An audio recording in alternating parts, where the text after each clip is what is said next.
अरहान की गाड़ी खाली सड़क पर दौड़ रही थी। वो काफी स्पीड गाड़ी चला रहा था। इस वक्त उसके दिल और दिमाग में बस आही छाई हुई थी। रह रहकर उसके जहन में बस आही का ख्याल आ रहा था, जिससे अंदर ही अंदर उसे एक बेचैनी हो रही थी। आही का हॉस्पिटल की बिल्डिंग से कूदना, उनसे नफरत करने की बात करना, हर चीज रील की तरह उसके आंखों के सामने आ रही थी, जिससे अरहान की पकड़ स्टीयरिंग पर कसती जा रही थी। वो अभी तेज गाड़ी चला ही रहा था कि उसे सामने 4-5 गाड़ियां खड़ी दिखती है, जिससे वो झटके से गाड़ी रोकता है और अपनी सर्द आंखों से सामने देखने लगता है, जहां 7-8 लोग हाथों में हॉकी स्टिक, चाकू आदि हथियार लेकर खड़े थे। ये देख अरहान के होंठों पर डेविल स्माइल आ जाती है। वो अपने गर्दन पर हाथ फेरते हुए कहता है, लगता है लोगों को बड़ी बेशर्मी से मेरे हाथों से मरने का इंतजार है। उद्धरण चिन्ह। इतना कह वो गाड़ी का दरवाजा खोल बड़े एटीट्यूड से उतरता है और हाथ बांधे अपने सामने मौजूद लोगों को देखने लगता है। वहीं वो लोग भी गुस्से से अरहान को देख रहे थे। अंधेरे में खड़े होने के कारण उन्हें अरहान का चेहरा नजर नहीं आता है। एक गुंडा अरहान को डराने के लिए चाकू दिखाकर कहता है, ए हीरो, चल चुपचाप सारा माल हमारे हवाले कर, तू अपन लोग को जानता नहीं है। उद्धरण चिन्ह। उस गुंडे की बातें सुन अरहान को हंसी आ रही थी, क्योंकि वो गुंडा डेविल किंग को धमकी दे रहा था। अरहान अपने आईब्राव रब करते हुए अपने आप से कहता है, साला, क्या दिन आ गए हैं, अब ये 2 कौड़ी के गुंडे मुझे धमकी देंगे। अरहान की बातें उन्हें सुनाई नहीं देती है। अरहान को खुद में बड़बड़ाता देख एक गुंडा कहता है, अबे खुद में क्या बड़बड़ा रहा है, चुपचाप सारा माल हमारे हवाले कर, वरना। अपने हाथ में पकड़ी गन दिखाकर, इसमें मौजूद 6 की 6 गोलियां तेरे भेजे में उतार दूंगा। उद्धरण चिन्ह। उस गुंडे की धमकी भरी आवाज सुन अरहान डेविल स्माइल कर अपनी सर्द आवाज में कहता है, तुम्हें जो चाहिए सब मिलेगा, लेकिन उससे पहले तुम लोगों को मुझे छूकर दिखाना पड़ेगा। अगर हिम्मत है तो मुझे छूकर दिखाओ और ले जाओ सारा माल। अरहान की बातें सुन सभी गुंडे एक दूसरे की तरफ देखते हैं, जिसके बाद एक गुंडा हाथों में हॉकी स्टिक लेकर भागते हुए अरहान को मारने आता है। लेकिन तभी अरहान उसके पेट पर एक जोरदार घुसा मारता है, जिसके बाद वो गुंडा दूर जाकर फेंकाता है। वहीं बाकी गुंडे मुंह फाड़े ये नज़ारा देख रहे थे। फिर सभी अरहान पर एक साथ हमला करने जाते हैं, लेकिन अरहान कुछ ही मिनटों में उन्हें धूल चटा देता है और उसके बाद एटीट्यूड से चलते हुए रोशनी में आता है। वो सारे गुंडे जो जमीन पर गिरे दर्द से कराह रहे थे, अब अरहान का चेहरा देख उनकी सिट्टी पिट्टी गुल हो गई थी और उनकी आंखों में मौत का मंजर साफ नजर आ रहा था। जहां उनकी आंखों में अरहान को देख खौफ था, वहीं अरहान के चेहरे पर डेविल स्माइल था। वो गुंडे डरते हुए कहते हैं, हमें माफ कर दीजिए, हमसे गलती हो गई। उद्धरण चिन्ह। अरहान किसी सनकी की तरह अपनी गर्दन पर हाथ फेर कर कहता है, तुमने अरहान आहूजा का रास्ता रोका है और अरहान आहूजा तुम्हें इतनी आसानी से छोड़ दे, ये हो नहीं सकता और ना होना चाहिए। उद्धरण चिन्ह। इतना कह वो अपने कमर के पीछे से गन निकालता है और एक एक कर सबको शूट कर देता है और वहां से अपनी गाड़ी में बैठ निकल जाता है। आही इस वक्त बालकनी में खड़ी थी और एक टक चांद को निहार रही थी। उसके आंखों में इस वक्त किसी भी प्रकार का कोई भाव नहीं था। वो बस खाली आंखों से एक टक चांद को देख रही थी। वहीं उसके लंबे काले बाल हवा में लहरा रहे थे। वो अभी चांद को देख ही रही थी कि तभी कोई उसे पीछे से बाहों में भर लेता है। अचानक किसी के इस तरह पकड़ने पर आही थोड़ा डर जाती है, लेकिन फिर खुद को संभाल अपने पीछे खड़े शख्स को देखती है, जो कोई और नहीं बल्कि अरहान था। आही कुछ नहीं कहती, बस फिर चांद को निहारने लगती है। ये देख अरहान के होंठों पर मुस्कान तैर जाती है। वो आही के बालों को समेट एक कंधे पर करता है और उसके कंधे में अपनी थोटी रख चांद को देखते हुए कहता है, एक चांद दूसरे चांद को देख रहा है, क्या बात है। आही खुद में ही खोई कहती है, उस आसमान में मौजूद चांद पर भी दाग है, और इस धरती के चांद पर भी दाग है। हर खूबसूरत चीज बेदाग क्यों नहीं होती? उद्धरण चिन्ह। आही की बातें अरहान को समझ नहीं आती तो वो असमंजस से कहता है, क्या मतलब? उद्धरण चिन्ह। अरहान के सवाल पर आही हड़बड़ा जाती है। वह ना में सर हिलाकर कहती है, नहीं, कुछ नहीं। अपना सर पकड़। आह, सर में बहुत दर्द हो रहा है। आही को इस तरह देख अरहान घबरा जाता है। वो उसका चेहरा अपने हाथों में थाम घबराते हुए कहता है, क्या हुआ जान? ज्यादा दर्द दे रहा है क्या? तुम कहो तो डॉक्टर को बुलाऊं? उद्धरण चिन्ह। इस वक्त अरहान के चेहरे पर आही के लिए फिक्र साफ साफ नजर आ रही थी। वहीं आही एकटक अरहान का चेहरा देख रही थी। उसके चेहरे पर आही के लिए सच्ची फिक्र नजर आ रही थी, जिसमें कोई भी छल कपट नहीं था, और ना उसकी आंखों में हवस थी। हॉस्पिटल में भी जब अरहान उसके साथ मजाक कर रहा था या उसे छू रहा था, आही को बिल्कुल भी गंदा नहीं लगा था। आही को एकटक खुद की तरफ यूं निहारते देख अरहान उसे हिलाते हुए कहता है, जान कहाँ खो गई? चलो सोते हैं। उद्धरण चिन्ह। इतना कह वो उसे कमरे में ले जाता है और उसे बिस्तर पर लेटाकर खुद भी उसके पास सो जाता है। फिर काफी प्यो अपनेपन से आही के सर पर थपकियां देने लगता है, जिससे कुछ ही देर में आही नींद की आगोश में चले जाती है। आही के सोने के बाद अरहान कमरे से निकल स्टडी रूम में जाता है, जहां इस वक्त अहान काम कर रहा था। अहान अपने लैपटॉप पर उंगलियां चलाते हुए ही कहता है, वो आ गया। उद्धरण चिन्ह। ये सुनते ही अरहान की गुस्से में मुठ्ठियां कस जाती है और उसकी आंखें लाल हो जाती है। पूर्णविराम पूर्णविराम। आही इस वक्त सीधी बिस्तर पर सोई थी। वहीं अरहान एकटक आही का चेहरा निहार रहा था। बेदाग मासूम चेहरा, जो चांद की रोशनी में काफी खूबसूरत नजर आ रहा था, लेकिन फिर भी उस खूबसूरत चेहरे पर एक खालीपन था। अरहान आही के गालों में हाथ फेरते हुए अपनी सनक भरी आवाज में कहता है, ये जुनून का नशा है जान, जो हमें तेरा दीवाना बनाए बैठी है। तेरे जिस्म पर, तेरे रूह पर अब सिर्फ हमारा हक है। ना कोई तुझे हमसे छीन सकता है, ना हम किसी को तुम्हें छीनने देंगे। अब तुम इन संख्याई की कैद में है, जहां से जितना निकलने की कोशिश करोगी उतनी ही फंसती चली जाओगी। उद्धरण चिन्ह। इस वक्त अरहान के होंठों पर डेविल स्माइल थी। वो धीरे धीरे आही के बालों में उंगलियां फेरते हुए सिटी बजाने लगता है। उसके सिटी की गूंज उस शांत कमरे में गूंज रही थी, जो काफी डरावना प्रतीत हो रहा था। अरहान कुछ देर आही को निहारता है, फिर कमरे से निकल जाता है। अरहान के कमरे से निकलने के बाद आही अपनी आंखें खोलती है। कुछ तो था उसकी आंखों में, जो शायद नजर नहीं आ रही थी। वो करवट लेकर वापस आंखें बंद कर लेती है। अरहान स्टडी रूम में आता है, जहां अहान अपने लैपटॉप पर नजरें गड़ाए काम कर रहा था। स्टडी रूम में एकदम पिन ड्रॉप साइलेंस था। अगर वहां एक सुई भी गिरती तो उसकी आवाज भी सुनाई देती, लेकिन इस वक्त बस लैपटॉप के कीबोर्ड की आवाजें गूंज रही थी। अरहान कुछ नहीं कहता। वहीं अहान ने भी सर उठा अहान को नहीं देखा था, लेकिन वो लैपटॉप पर उंगलियां चलाते हुए अपनी बेहद सर्द आवाज में कहता है, वो वापस आ गया। उद्धरण चिन्ह। ये सुनना ही था कि अरहान की गुस्से में मुठ्ठियां कस जाती है और उसकी आंखें खून की तरह लाल हो जाती है। अरहान दांत पीसते हुए कहता है, इस बार भले वो अपने पैरों पर चलकर आया है, लेकिन जाएगा 4 कंधों पर, या फिर उसकी लाश भी किसी को नसीब नहीं होगी। इस वक्त अरहान की आंखों में कई प्रकार के इमोशन थे। वहीं अरहान के होंठों पर डेविल स्माइल था।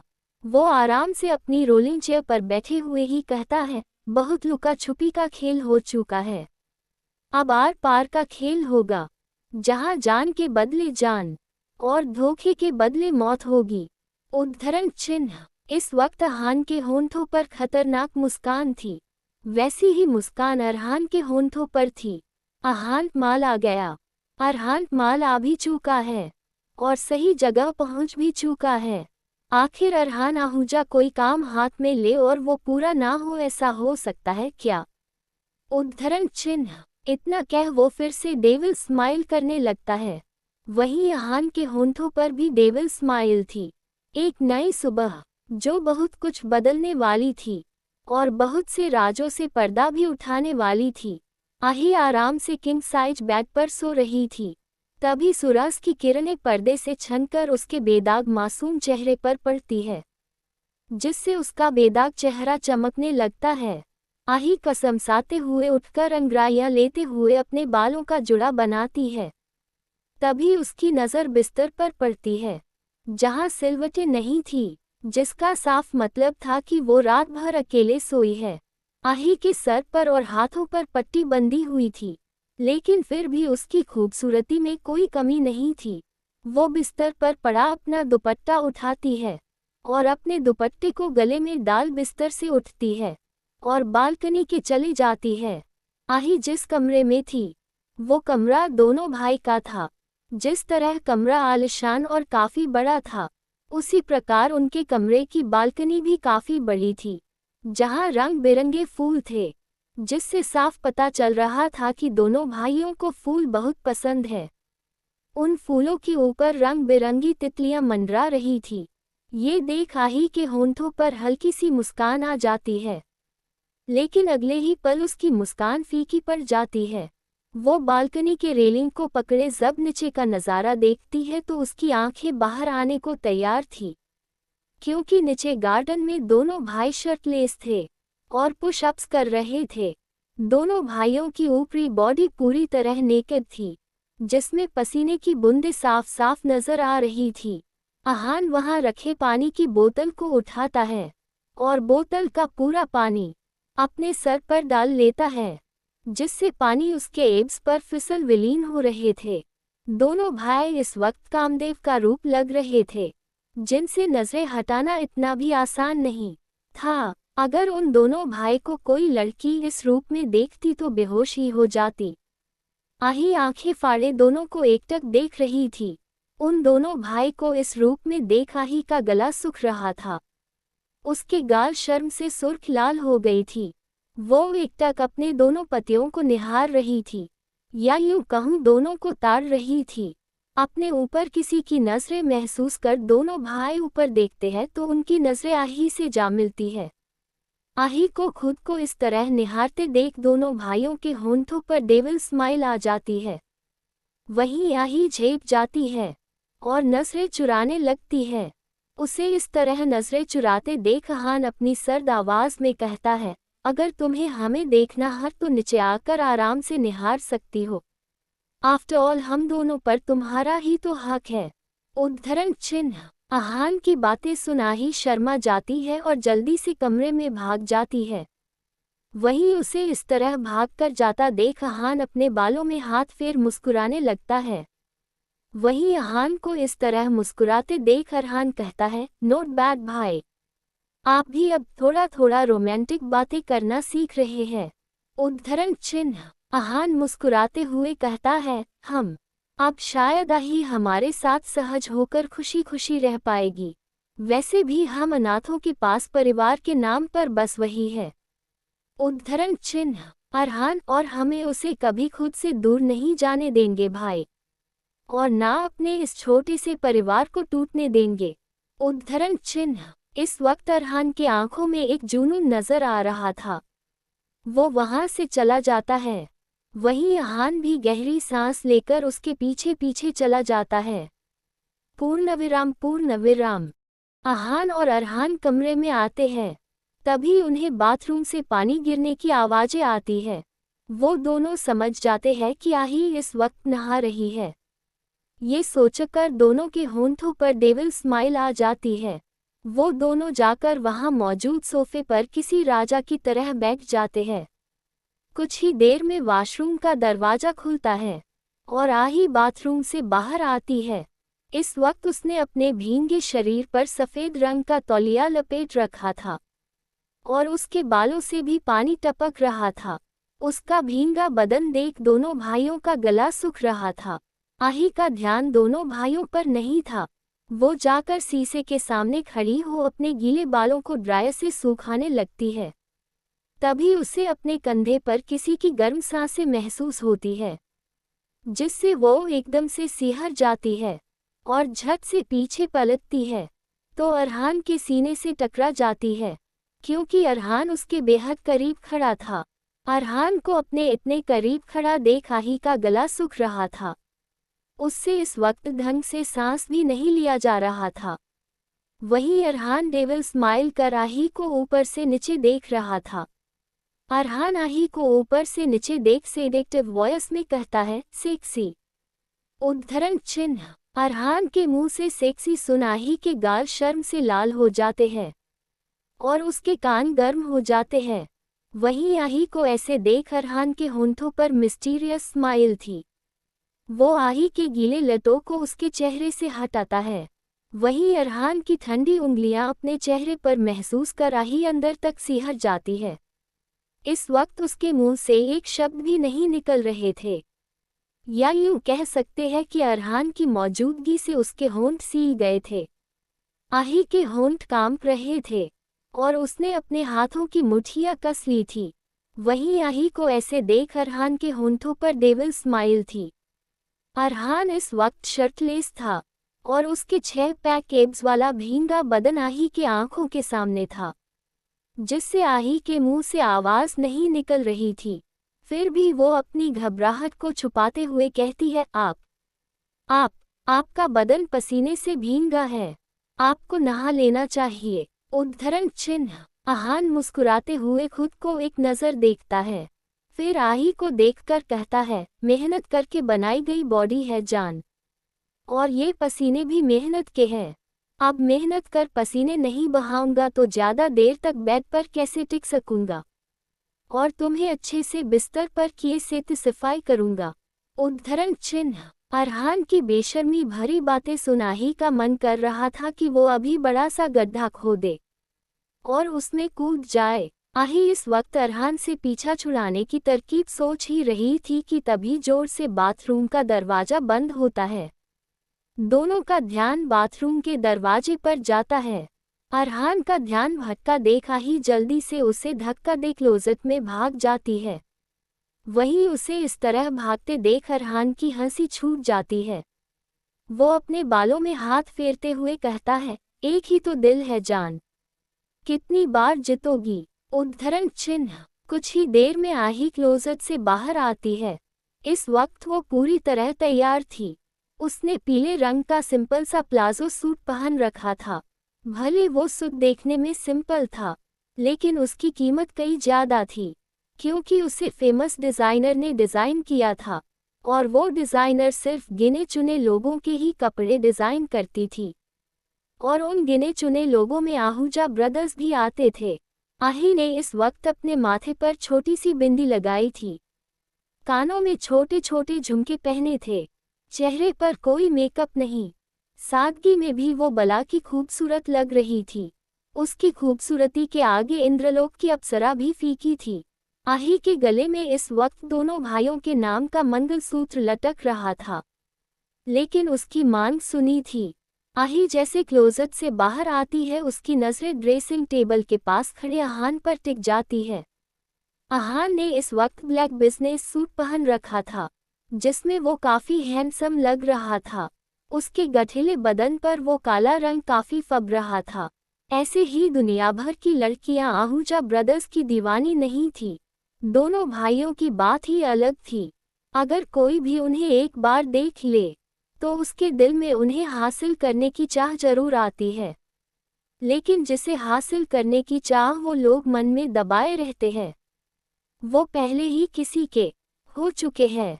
भले अरहान काफ़ी हैंडसम था, लेकिन उसके चेहरे के भाव हमेशा कठोर रहती थी, जिस कारण अच्छे अच्छे लोगों की उसके सामने पतलून गीली हो जाती थी। आही एकटक अरहान को निहार रही थी। वहीं अरहान ने भी आही को शीशे में देख लिया था। वो अपनी सर्द आवाज में कहता है, आही इधर आओ। उद्धरण चिन्ह। अरहान की सर्द आवाज सुन आही वापस वर्तमान में लौट आती है। उसे खुद की सोच पर गुस्सा आ रहा था कि वो किसी तरह अरहान को निहार रही है। वो धीरे धीरे कदमों से आहान के पास जाकर सर नीचे कर खड़ी हो जाती है। वहीं आही को इस तरह देख आहान के होंठों पर मिस्टीरियस स्माइल आ जाती है, लेकिन वो उसे जल्दी ही छुपा लेता है और उसकी तरफ टाई बढ़ाकर अपनी सर्द आवाज में कहता है, पहनाओ। उद्धरण चिन्ह। आही चुपचाप उसके हाथों से टाई लेकर उसके गले में बांधने लगती है। इस वक्त आही का ध्यान टाई बांधने में था, वहीं आहान का सारा ध्यान आही के चेहरे पर था, जैसे वो उसके चेहरे को ऑब्जर्व कर रहा हो। आहान की नजरें खुद पर महसूस कर आही के हाथ पैर कान रहे थे, लेकिन फिर भी वो कुछ नहीं कहती और ना चेहरा उठा ऊपर देखती है। आहान की नजरें आही के गले में लटक रहे मंगलसूत्र पर जाती है, जिससे उसके होंठों पर हल्की सी मुस्कान आ जाती है, क्योंकि उसके गले में लटक रहा मंगलसूत्र इस बात की गवाही था कि अब आही उन दोनों की है। लेकिन जैसे ही उसकी नजरें आही की सुनी मांग पर जाती है, उसकी आंखें कठोर हो जाती है और गुस्से में उसकी मुठियां कस जाती है। वो ड्रेसिंग टेबल पर रखा सिंदूर की छोटी सी डिब्बी उठाता है और उसमें से चुटकी भर सिंदूर ले आही के मांग में भर अपनी सर्द आवाज में कहता है, सुहागन लड़कियां सुहागन की तरह ही अच्छी लगती है। आज के बाद अगर मुझे तुम्हारी सुनी मांग नजर आई तो मुझसे बुरा कोई नहीं होगा, इसीलिए दोबारा ऐसी गलती करने के बारे सोचना भी मत। इतना कह आहान आही को घूरते हुए कमरे से निकल जाता है। वहीं आही अपने कांपते हाथों से अपने मान को छू कर देखती है तो उसकी उंगलियां लाल हो जाती है, जिसे देख आंसू की एक बूंद आंखों से निकल उसके गालों में आ जाते हैं। पूर्णविराम पूर्णविराम।